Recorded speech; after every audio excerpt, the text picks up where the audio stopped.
So in this video we just want to introduce the idea of function notation. So as we've already seen, if we have a relation and that relation passes the vertical line test because we have a graph of the relation that we can look at, then we know that the relation is a function. And in this case we have a relation here that clearly passes the vertical line test. And here's the equation that describes that relation. Y equals -3/2 times x plus 2. So one of the things that we're going to do moving forward is when we identify that we have a relation that is a function, and we have ordered pairs x, y where we have inputs and outputs, we are going to give the output, the y coordinate, a special name. We're going to say y is a function of x. Y is a function of x, and we're going to allow ourselves to write the ordered pair x comma f of x. So this notation is read, this notation here is read f of x, or f evaluated at x. And we'll see why we say f evaluated at x more in another video. But the idea is we're going to come up with a special name, f of x, for the output of a function. And then instead of writing y equals, we're going to write f of x equals, not all of the time, but when it is convenient to do so, we're going to write it using this function notation. So moving forward, y and f of x will be synonyms provided that the equation we're working with is a relation.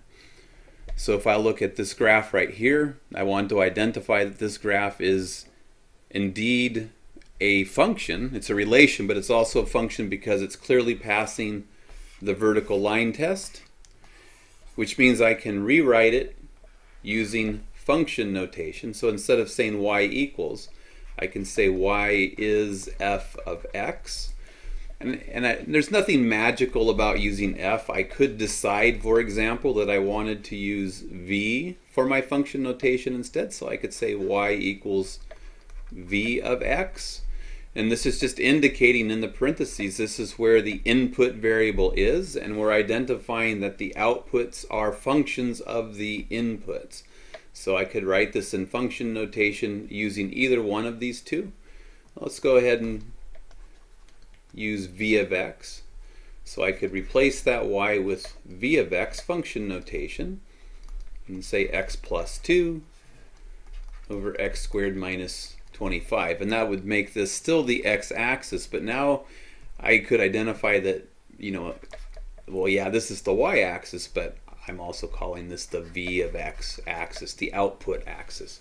And my ordered pairs, instead of being xy's, are going to be x's and v of x's. So here I have actually, this is driven by data from Yakima, where I live. So on this axis I have temperature in Fahrenheit, and this axis here I have the month of the year, where 1, which is right here, corresponds to January. And so this is running 1 through 12. 12 represents December. And this is the average monthly temperature in Yakima as a function of time. So I have temperature in Fahrenheit and time in months.